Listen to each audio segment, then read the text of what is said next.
Good morning, good afternoon, good evening, wherever in the world you are. I am in Dar es Salaam, Tanzania, and it is in the afternoon. Welcome to my YouTube channel. In today's video, I will be doing an interview with Miss Linnet Tan, who will introduce herself later. And this is in response to a situation that happened in Malaysia during the George Floyd saga. Now, what happened in Malaysia is that one of the ex-Malaysian beauty queens, Samantha Katie James, on her social media page wrote that George Floyd chose the body that he is in today. Now, that is not verbatim, but that is the gist of what she said. This, of course, caused such an uproar that she had to apologize and make a statement regarding this viewpoint. And this is the statement that she made.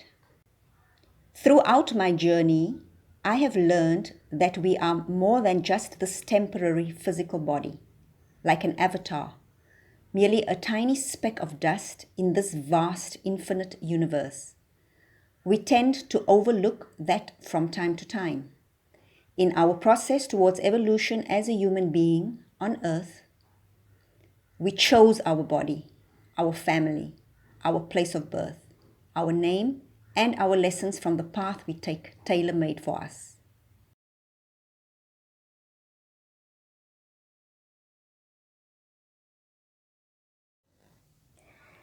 Linnet Tan is a dedicated advocate for personal empowerment and has over 22 years of experience in the field of self-development and expansion.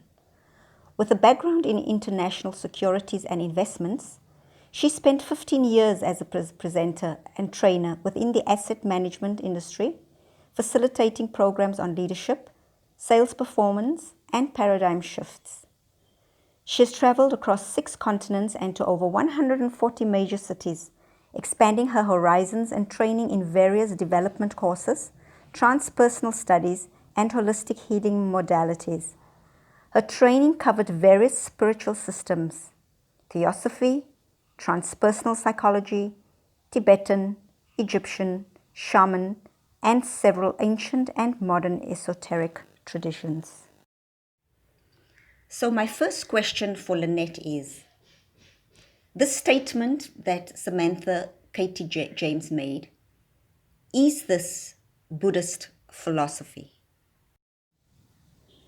The statement is not a purely Buddhist view, because for Buddhism, the concept of karma is central, which means while they acknowledge a complex algorithm governing the circumstances, how each person is born, and the favorable or unfavorable conditions in life, the predominant belief among all 3 main schools of Buddhism is that this is governed by the sum total of their karmic energy or momentum.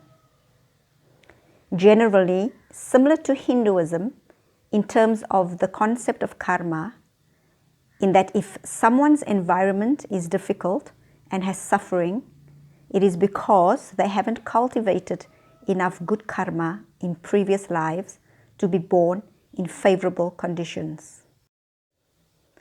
Hence, generally, these 2 religions may find it easier to promote more emphasis on non-violence, acceptance, and contentment.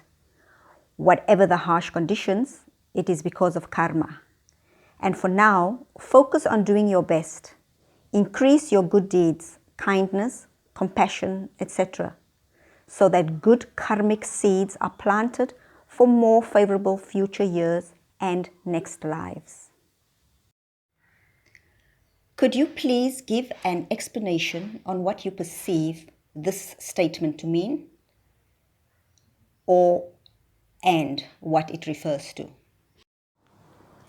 I believe this viewpoint is more likely from the prevalent various New Age and esoteric philosophies, that consciousness and creation is vast beyond measure, where groups of souls come forth from the great source to experience all that is in myriad of forms, that the end goal is to keep expanding the experience of every possible aspect, experience, polarity, as the universe keeps expanding.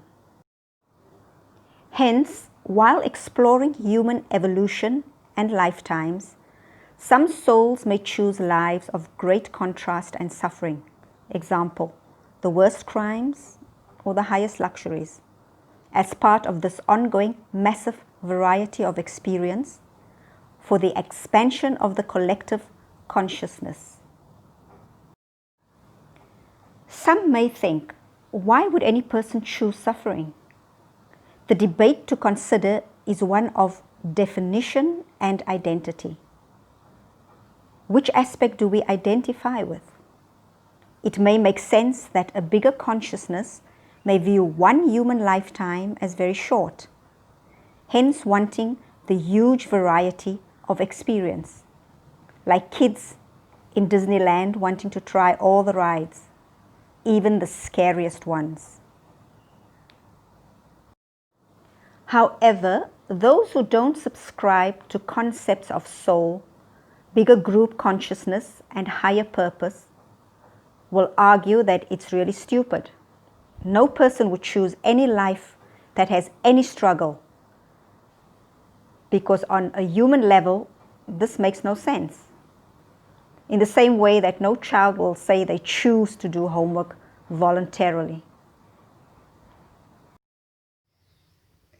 How can this knowledge of this particular concept help the person who subscribes to this navigate their life? I would say this could be an empowering philosophy, when we can identify with our soul and higher perspective in seeing the absolute vastness of existence, to remember that this planet is billions of years old, and there are currently already known billions of planets and suns, and we know our ancestors lived through much, much harsher times. Because the alternative for each person is the option to rail and rant at any current difficulty, injustice, perceived unfairness in their lives, to feel angry and enraged at the state of the world, those they deem are propagating their suffering, blaming governments and history and other races and neighbors for not doing enough, and not having any philosophy or ideology to feel better by contemplating a possible bigger picture and perspective. How can the knowledge of this help those who don't subscribe to this concept in understanding and respecting others who do subscribe to this? Because clearly we can see from what happened to Samantha that people misunderstood her. This really depends on individual character and mindset. To those who respect diversity, this question does not apply. They are able to read about, respect, and contemplate many points of views. For those who believe their viewpoint is the only correct one, it is unlikely any number of hours of discussion will benefit either party. Those who are swept up in feeling victimized, injustice, anger, blame, feeling like others are not doing enough to solve a problem, are usually in a mode of believing they are the only ones who are correct. Hence, the ability to understand and respect is really up to each individual's character. So is the bigger picture here then that there is another and a different life that can be lived and or experienced in the next life because of reincarnation? So accept the suffering of the past life, deal with and improve on it in the present life in order to reap the benefits in the future. For me, the bigger picture is a more practical approach. beyond all the great philosophies and lifetimes, future and past, why not focus on sensibly making this life the best experience we can imagine for ourselves? We know that our state of being can greatly influence our current life experience and expectations. Someone who feels empowered, uplifted, positive, would likely create more situations where they are respected, happier, and attract more well-being into their lives. So I believe in conscious living, choosing every day to be more mindful and aware of our thoughts, actions, and emotional well-being.